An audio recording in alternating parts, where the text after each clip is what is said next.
Welcome to Truth Behind Travel podcast, a platform for tourism, travel, and hospitality professionals and enthusiasts to share, learn, and unlearn what we need to create better tourism, protect the environment, and become better humans. I'm your host, Dolores Semeraro, and every week I bring on the podcast the voices of those out there making a difference to learn the hard truth behind the world of travel and tourism, what works and what we can collectively do better. Here we are back on the podcast sharing with you this episode recorded literally on the road with a fellow vanlifer, a person that has inspired me to bring this conversation on the podcast and start to shine a light on this lifestyle that is so much more than just driving endlessly, escaping society, or trying to look glamorous on social media. She is a full-time vanlifer, professional content creator, and is currently driving the Pan American Highway from Alaska to Argentina as a solo female full-time vanlifer with her wonderful dog Sora. You will surely find her on every social media under the handle She Wanders Earth. Let's welcome on the podcast Dominique Ritchie. Welcome back to the podcast. Today we are opening the doors of a brand new topic on the podcast which we've never explored before, and I'm really excited to do that with someone I've personally met along my journey on the Pan American Highway, someone that has been living in a van, traveling the world for the past 9 years. Dominique, welcome to the podcast. I'm so glad to have you. Thanks so much for having me. I'm super excited to be here. Well, on the podcast, we've been speaking about different kind of travel forms. And for those who have been following the podcast for a long time, they know that they can always learn something new of what's going on in the industry or what is going on in general in the travel and tourism world. One of the things that I realized that is very specific, and it's a specific form of travel, is van life. It's travel with a camper van around the world or even just around your own country. And living in a van is perhaps one of the very few forms of travel that cannot be packaged and to some extent cannot even be sold, because it is a lifestyle that is shaped by one thing and one thing only: freedom. And we want to talk about that today. But before we do that, I am so excited because it's the first time we're talking about van life on the podcast. I would like our listeners and also myself to listen to your story first and tell us what made you get to the point where you decided that van life was the life to have. That's such a great question, and I get it all the time. So many people are really curious about van life and how to get started. But my journey started back when I was actually pursuing my medical career. So I wanted to be a doctor.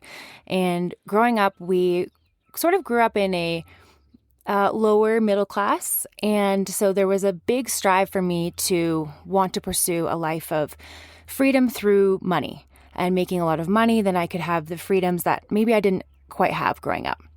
And in my pursuit of my medical career, I really realized that there was so much more than working a 9-to-5. And I wanted to give myself an opportunity during my university degree to explore what that could look like. I learned about the concept of minimalism through some friends that were really interested in climbing and this whole kind of concept of tiny homes and dirt bag and car life and van life. And this was pre the pandemic. And so this wasn't really a big thing on social media. Yes, it's the concept of valuing more within having less. So for example, if you have one fork and one plate and one cup, you value that so much more than if you have a house full of things. And this fascinated me because I thought, you see these people that are genuinely happy with having less. And I was just fascinated by this concept, and it just sort of overcame me to a point where I was like, I think I need to get rid of this thought that there's only this one path for me, which is medical school. And I had these big aspirations to own my own hospital and work in public health and change the way that we cared for people. To kind of jump back into that, my degree, and I did graduate, is in molecular biology and biochemistry. So it's a mouthful and it's a very hefty degree. And so all that being said, I took a year off school. I was my last year, and I hadn't written the MCAT yet, but I was studying with Kaplan, and I sold everything I had in my apartment. And I thought, no, I'm only going to have everything that can fit into my, at the time, new Hyundai Santa Fe SUV, and see how that felt. So it was April 2018, and I packed everything I could into the back of my car, and everything else I either donated, gave away, or sold. I moved to Squamish in British Columbia, Canada, and gave myself 5 months to try this lifestyle out. And so that's what I did. And then by the end of that 5 months, I think it was, August by that time, maybe even September, I bought my first van and moved into that van. And then from there, I slowly kind of bought a bigger van and a little bit of a bigger van. And then now I'm in my Ford Transit, which is a self-build. It's a DIY build. And that was like the dream van. And sort of this whole span lasted from 2018 until I bought my Ford Transit in 2022. And then I spent the next year and a half building it out. And now I'm here on the Pan American Highway. Well, with such a degree on such a specific area in the medical field, I mean, molecular biology and biochemistry, that would have led to a whole different lifestyle, career, let alone life choices. What made you not pursue that and then becoming a vanlifer? It's such a good question. There's so many layers to that. Within those first 5 months, what I found was that I spent the majority of my time living outside because I had my car to sleep in. You don't sit in your car all day long, so you spend all your time outside. And in my leaving of my degree, or taking a little hiatus, I started working for BC Parks, which is similar to state parks in the USA. And it was a huge pay cut, but what I loved about it were the people I met, the travelers I met, the other people that I worked with, and everyone was so happy. Everyone was full of life. It's fresh air, it's exercise, you're biking, you're hiking. And I was exposed to people that had all various kinds of backgrounds, different hobbies, and I was really able to find more of myself that I didn't even know existed. So I found that I was biking more, hiking more. I started running and really just enjoyed what I now call, or what everyone calls outdoor recreation, and creating space and time to be able to live more of my life outside. Well, it doesn't come as a surprise that people that live mostly outdoors or that experience more or practice more outdoor sports are happier. People are happier under the direct sunlight. People are happier breathing fresh air out there in nature. So somehow one thing calls the other. So you pretty much felt yourself happier in an environment that wasn't a class, that wasn't an office, that wasn't a building.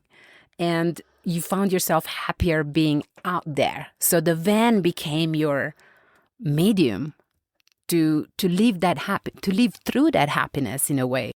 And I see you now glowing into your, what probably is your 9th year on full-time vanlifer. So you told me earlier that you sold everything, moved into a smaller unit, so to speak, even if it was a mobile unit, understood and practiced minimalism. And I challenge everyone listening to this podcast to do that. It's nearly impossible today. I'm not saying it is impossible. It's nearly impossible to really practice minimalism. Even vanlifers today are not quite the minimalists. In fact, after traveling across the US for more than 2 months myself, I've seen the biggest van, the biggest camper van, motorhome that I've ever seen in my life. And that is not minimalism at all. So when you were clear about how is it that you wanted to live your life and be happy and feel happy, feel satisfied, feel content, not satisfied. I think content is the right word because we are always searching for more. Society wants us to have more, even if we don't need it. And that choice led you to a lifestyle that it looks very glamorous from the outside, and we want to make it look glamorous in a way, even when we share pictures on social media, videos, because we want to share positive content, right? Positive videos, positive images, but at the same time, it doesn't come for free. It has a cost. Like there is fuel to pay, there's groceries to buy, there's campsites to pay, and all that comes with it. So even if it is a minimalistic life, it does come at a cost. How do you sustain that cost? When I first started van life, I was working with BC Parks, which was about $17 an hour, but it was a summer contract. So it was going to end in the fall, and then that was going to lead me into employment insurance in Canada, which was not going to be sustainable for me. And I have an entrepreneurial mindset, and I knew I wanted to start my own business to make this lifestyle sustainable to a place that, could be the equivalent or exceed that of what I could have been making as a doctor, because that was my goal. I had no idea at the time how I was going to make that happen, but I knew that there was a part of me that could make that happen. And so I started an online business where I was actually a virtual assistant in doing social media marketing for companies. And then I became a marketing manager, etc. And then the pandemic happened. And in that transition was such a blessing for me, because I knew in that moment that we were entering the digital world. And I thought, this is my time to shine. And this is when social media took off. This is when van life took off. People were looking for ways to be outside because they were really feeling trapped inside. And that was that was when my social media career blew up. I had 300 followers, and then within a matter of months, 10,000 followers. And it's just been progressing since then. And so now my full-time job is content creation. Content creation around a destination can be tricky because it comes with the responsibility of showcasing a destination within the boundaries of the local culture, the local regulations, the administration, and so on. As a full-time content creator and vanlifer, when it comes to showcasing destination and content related to a specific destinations that you are visiting, how does that become a job? Because I know there are people listening to the podcast nowadays that are probably fidgeting a little bit with the digital world, putting things online. They want to be sponsored, they want to be paid, but it requires a lot of work. You have to be constant, you have to put out quality content, and you have to be credible. And most importantly, I think for me, you have to be relatable. You have to speak to an audience that is aligned with the audience that destination wants to achieve, wants to reach. So how do you, as a content creator, juggle all that? It really started when I noticed more and more people asking me for recommendations for where to go, what to see, what to do. And I realized that I had a ton of insight on where to camp and what activity to do in particular places. And that was when I realized that there was a place for me to start creating content around specific destinations. And so I started reaching out to smaller communities and smaller destinations to help to showcase those activities and those places that are lesser known and maybe even lesser developed, and sort of bring in more sustainable tourism and travel and sort of spread the economy into those smaller communities. And that idea came from a tourism conference that I was at years ago when I was speaking on visual storytelling and the impact of visual storytelling itself. Because the concept of visual storytelling is when you put something out on the internet and someone can feel themselves immersed in that experience. And so when you're creating this content, you want people to feel like they're there. And when they feel that feeling that they're there in that experience, that's when they'll book the trip or book the lodge stay, hotel stay, or the experience dog sledding, hiking tour, because they are excited to have that similar shared experience. And when I learned more about visual storytelling and the impact that that has on travel, I realized that I had a responsibility to help the economy in smaller communities. And I have a passion for that, of bringing people and showing people those hidden gems and those sweet spots that are a little less uncovered. I really think that that is making more of an impact, especially when you start to see places get so overpopulated and what is now known as over-tourism, and that can have a really negative impact on communities when there was originally a very positive desire to bring people into an area, but the over-tourism can have a really negative effect. And so that is my sweet spot, is showing people these places that you otherwise wouldn't know about or wouldn't get to. And again, as we talked about earlier, the van is that mode or that medium of travel that can take you outside of those areas that would otherwise be really close to an airport or a really central location. You're not traveling alone. You're traveling with your beautiful, beautiful dog, Sora. And I think that there are a lot of misconceptions about van life, right? You have been on it for the past 9 years now. You've experienced the highs and the lows, the good days, the bad days. But there are always those questions that people ask you when you go back, or even when you don't go back. They just ask you these questions when they meet you along the way. Let's open this Pandora's box and let's talk about what are the stereotypes of van life that we really need to break down here. And let's talk about the truth behind van life, just to kind of call out the podcast name. What are the things that people ask you that are absolutely not true and they don't happen? Or what are the crazy things that people ask you? The first funniest one, honestly, is that always comes to mind is when people ask me what I eat. And I think that's such a silly question because I have an oven and an induction cooktop in my van. And so I can actually cook anything that a regular person living in an apartment or a house could cook. Yeah, so as van lifers, we eat regular food.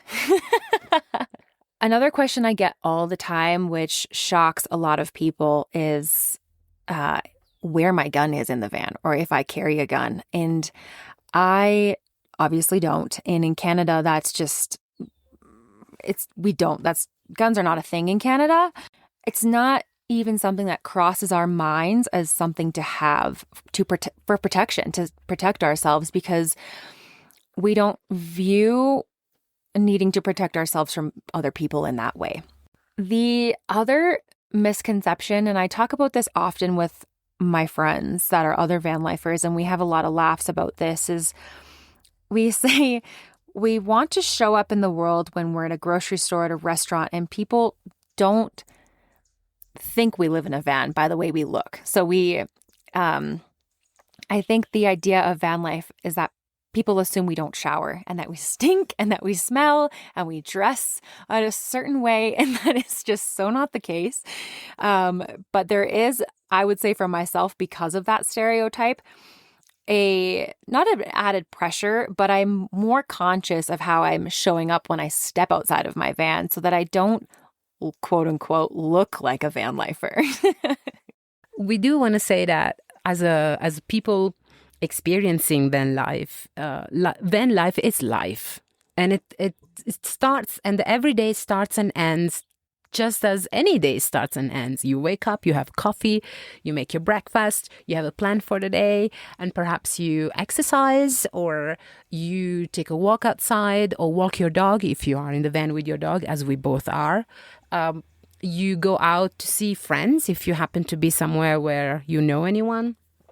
Or perhaps you just sit down at the table and do some work on your laptop, just like anyone would do during the day, right? And then you make your lunch, and then you make your dinner. I think the daily routine is not that different from a regular routine from a person living in an apartment. What is different is the element of safety that as people living in van and traveling with the van, we constantly have to consider.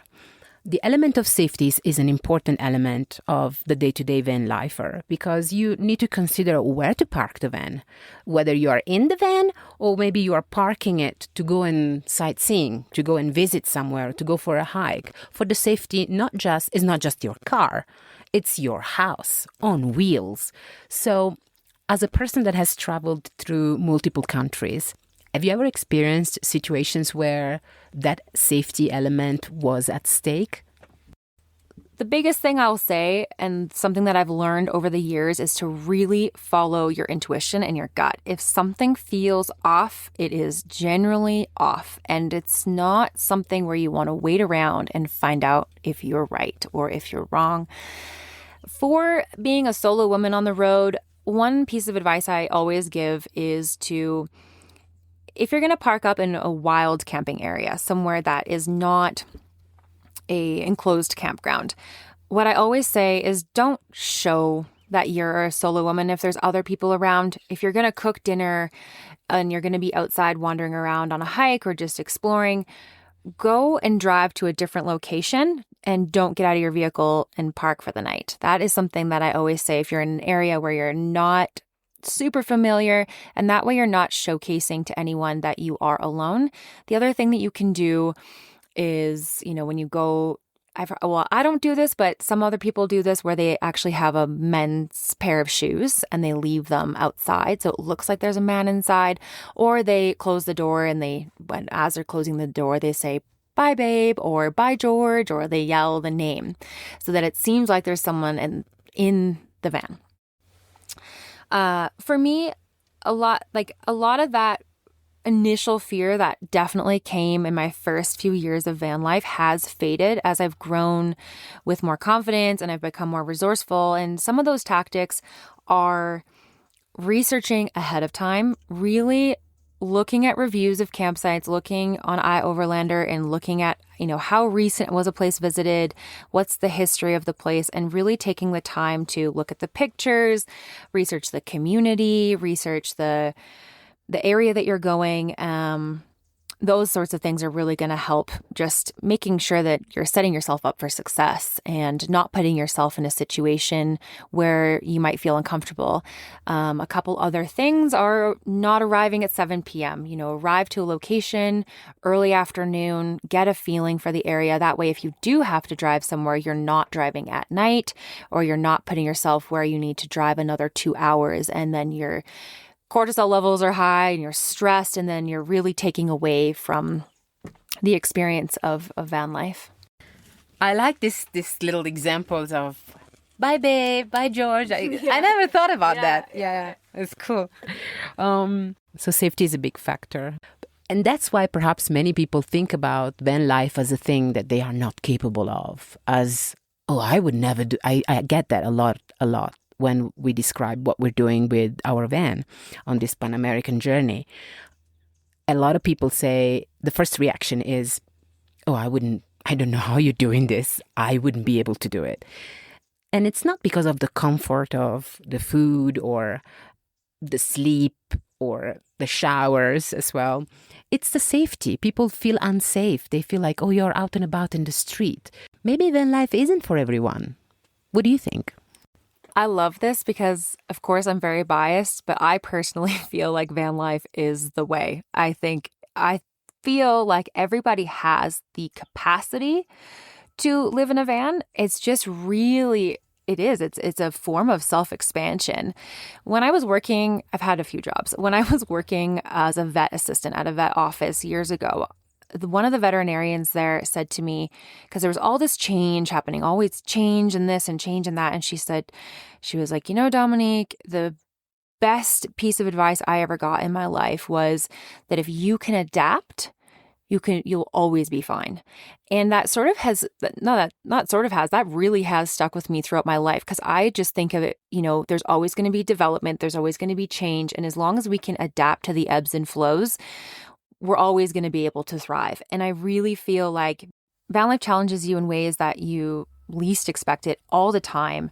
That all being said, people really do fear change. And I find that when you lean into your fear and you explore that unknown, that's where real growth happens in life. Van life is always challenging you, whether it's finding a new cafe, finding a new grocery store, finding gas, finding water, and you're always needing to be resourceful. And in that expansion of adapting to change and adapting to new experiences, you're growing your skill set of life in new places, whether that's a new province, a new city, a new country. That's always going to be changing. And I'm also biased with van life as a really amazing way to live.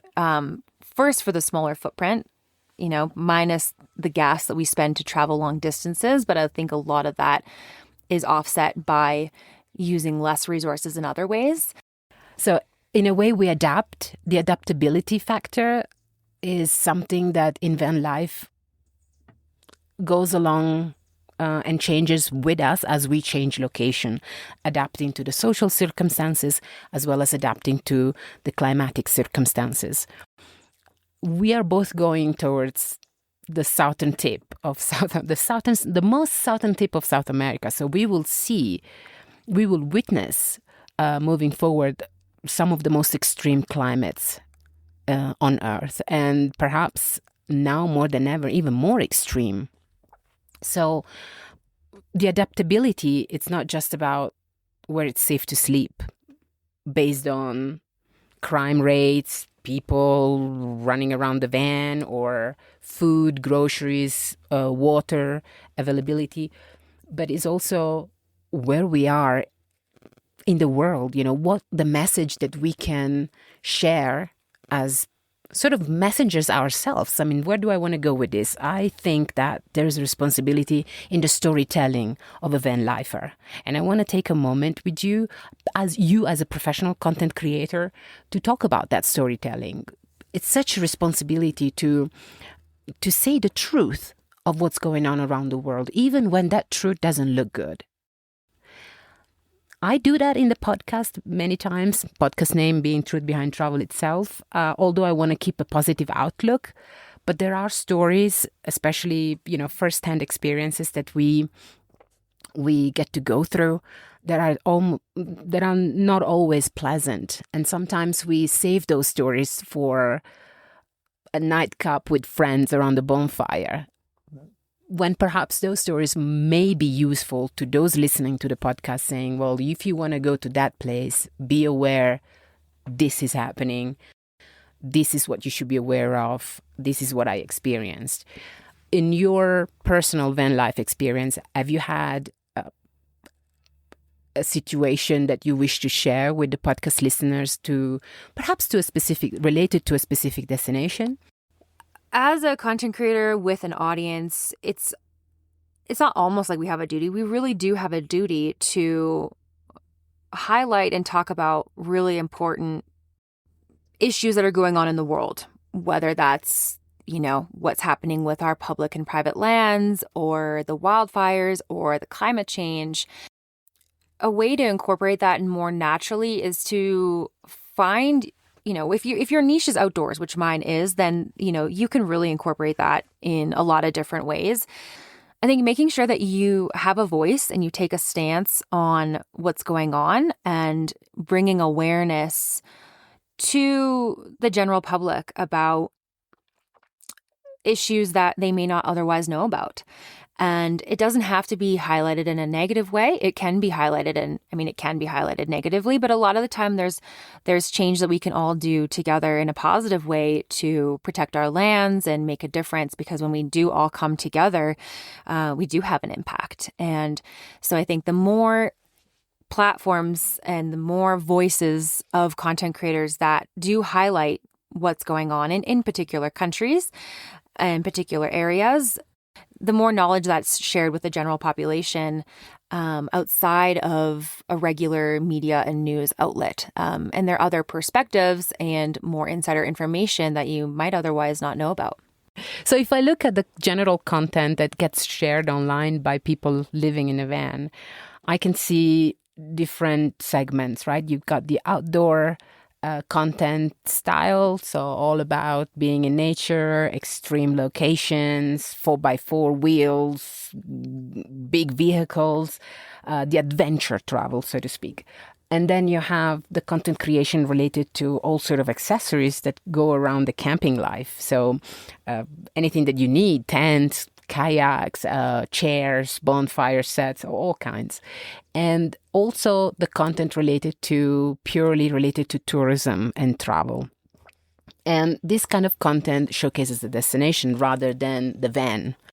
And yours is a fully comprehensive van life storyline that shares the challenges of living in a van, the challenge of a solo female traveler today at such a young age, but also with such a big experience already, on your shoulders.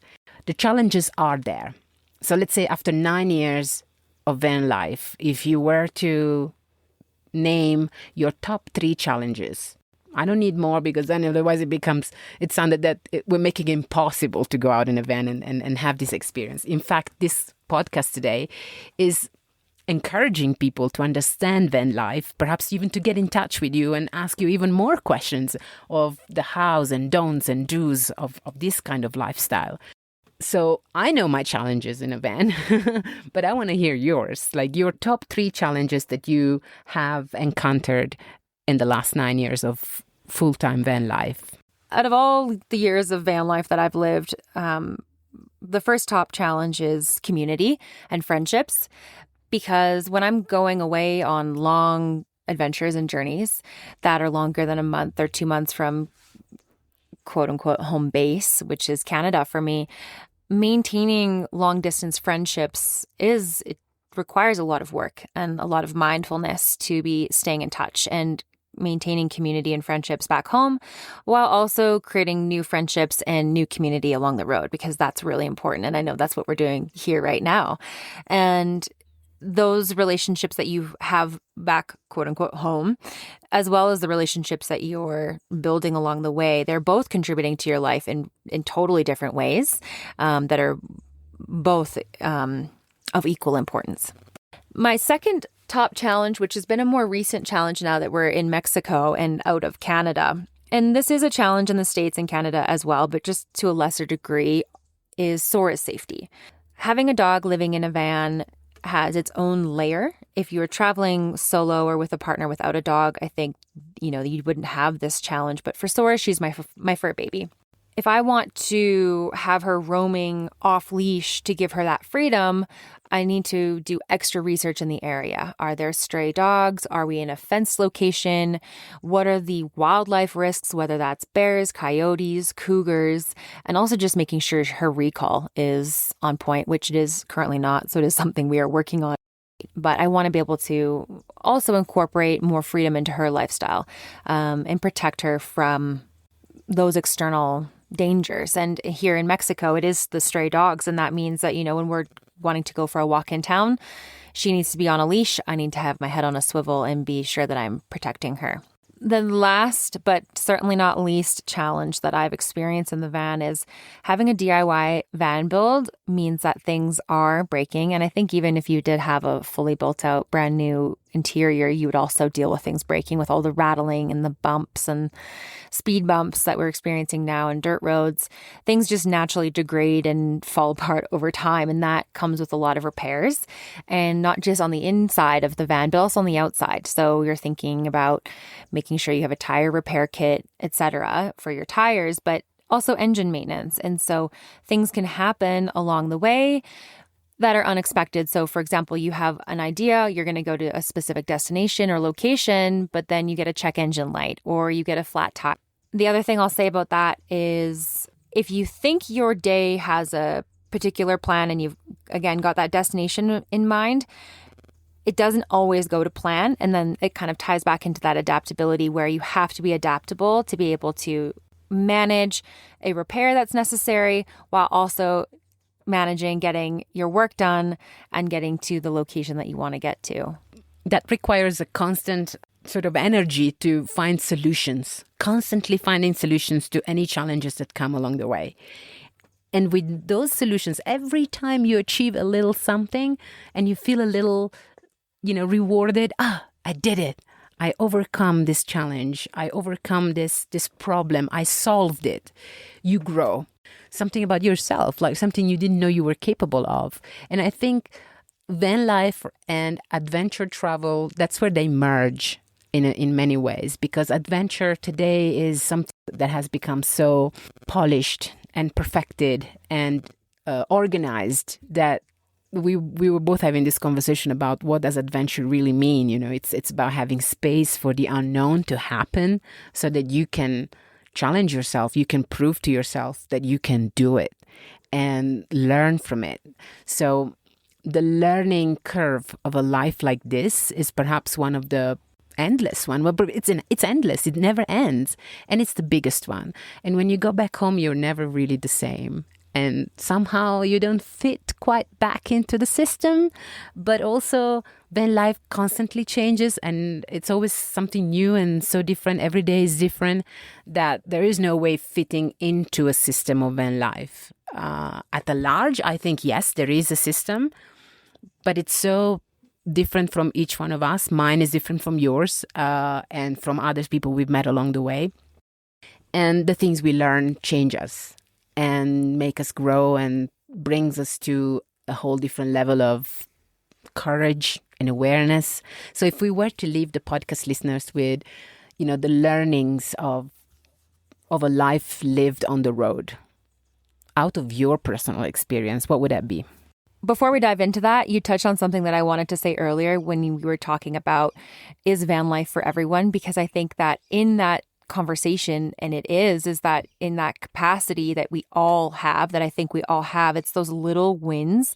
You slowly grow your confidence and your competence over time, your skills, your resources, you become more resourceful, you learn how to answer all those unknown questions, all those big fears, whether it's through friends, Facebook groups, YouTube. There is really always an answer, especially with AI now. You can really compile all these online resources and find solutions to all those questions. So I think you touched on a really important point.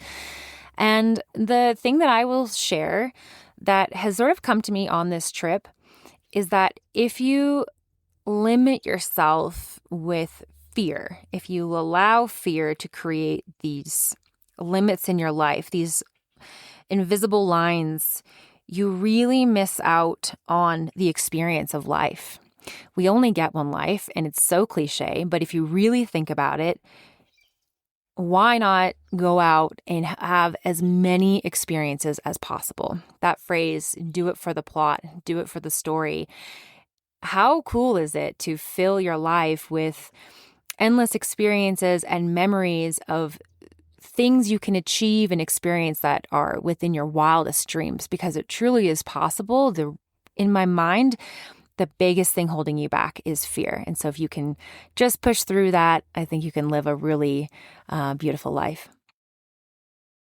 I love it. Thank you so much. Today on the podcast, we spoke about, perhaps for the first time in full terms, of what van life really means, from obviously through the lenses of a solo female traveler, full-time van lifer, and content creator. So that's quite an umbrella out of the bigger van life meaning. Perhaps we'll have more van lifers on the podcast. I think there's a lot that can be discussed there and and create a conversation within the community, because there's a lot of cliche and a lot of stereotypes around van lifer. We're still known as, and I say we, I'm not even a full-time van lifer, and I can't qualify as one compared to you, but I do think that there's a lot of stereotypes out there. People think of van lifers as outcast or gypsy or the new hippies, or,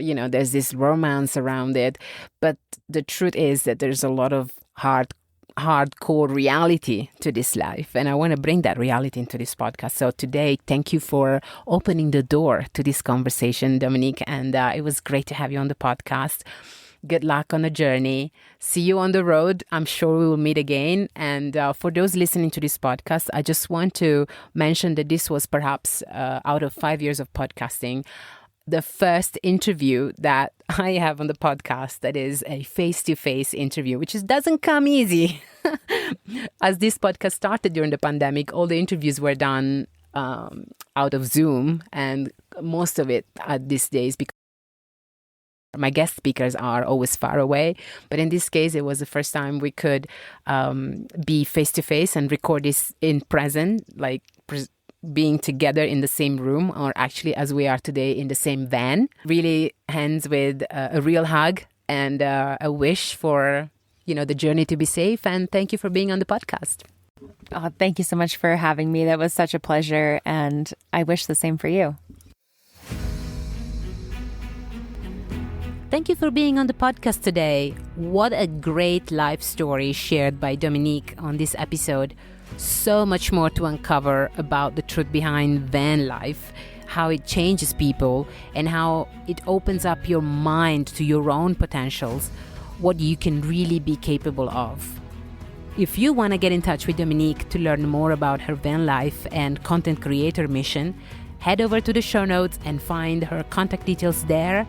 Meanwhile, never stop sharing with me your favorite topics and stories you wish to learn more of on the podcast. Don't be shy, get in touch. See you soon on the next episode.